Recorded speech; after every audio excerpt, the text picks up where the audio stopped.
All right, this week we're going to be talking about the miracle in the mess. Yep, right in the middle of your mess, God wants to do a miracle. And we're going to look at 5 different things. And there's so many, so many. And these are just from the Bible. God's still doing miracles. That's the great news. So there's hundreds and thousands and millions of miracles out there. But we're going to look at 5 this week. All right, so we're going to start off with a very well-known story from John 11 about Lazarus. And most of us have probably already heard the story of Lazarus, but I want us to look at it from maybe a little bit different perspective.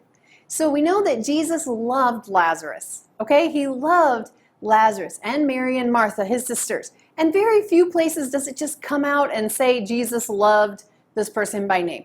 But it does say that about them. And we see that Jesus was doing ministry. He was not in Judea. And he gets news that Lazarus, who he loves, is not well. It's a mess. You know what? Sometimes when we get bad news or a mess happens or problems, it's a distraction. It distracts us from ministry or from what we're doing or from our plans. And that's what the enemy wants. But Jesus just stayed. He kept doing ministry. And it says 2 more days went by. And then Jesus tells his disciples, okay, let's go back to Judea. And the disciples were like, whoa. We need to remind you, they were trying to stone you. Another mess, right? Conflict, problem, people don't like you, you have enemies. It's a mess. It's a terrible mess. But you know what? He didn't let fear of what could happen stop him from his destination. He said, we're going. And as he goes and he gets closer to the tomb, he sees Martha. And of course she's crying, and there's so many people there, and they're all crying.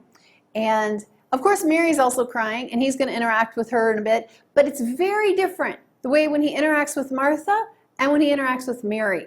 And we see that when Jesus meets Martha, she also says, if you had only been here, my brother wouldn't have died. But then it becomes this debate.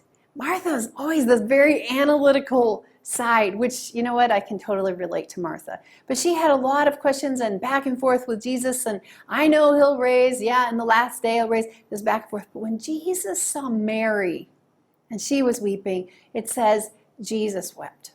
Jesus wept. Jesus was touched with this dear sister who he loved in the middle of this great pain. And he says, show me, where is the place, where they've laid Lazarus? And now Martha, who just a minute before was like, if you would have only come, he wouldn't have died. The very miracle she wanted, he's ready to do, and now she's going to convince Jesus that this is not a good idea, because Jesus, 4 days he's been there, the body stinks.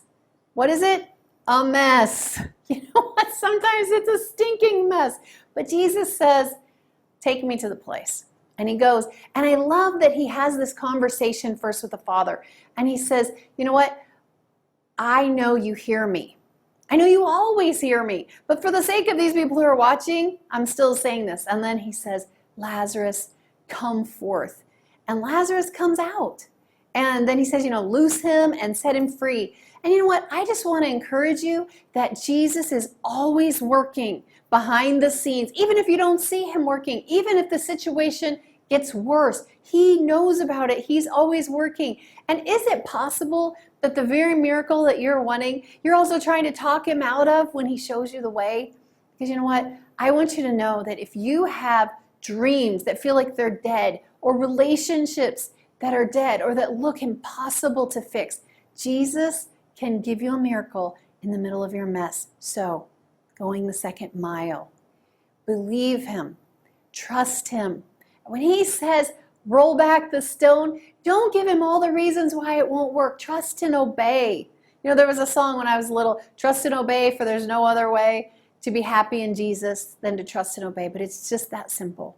We need to trust him and we need to obey him. Jesus is at work, and I promise you, he wants to give you a miracle in the middle of your mess.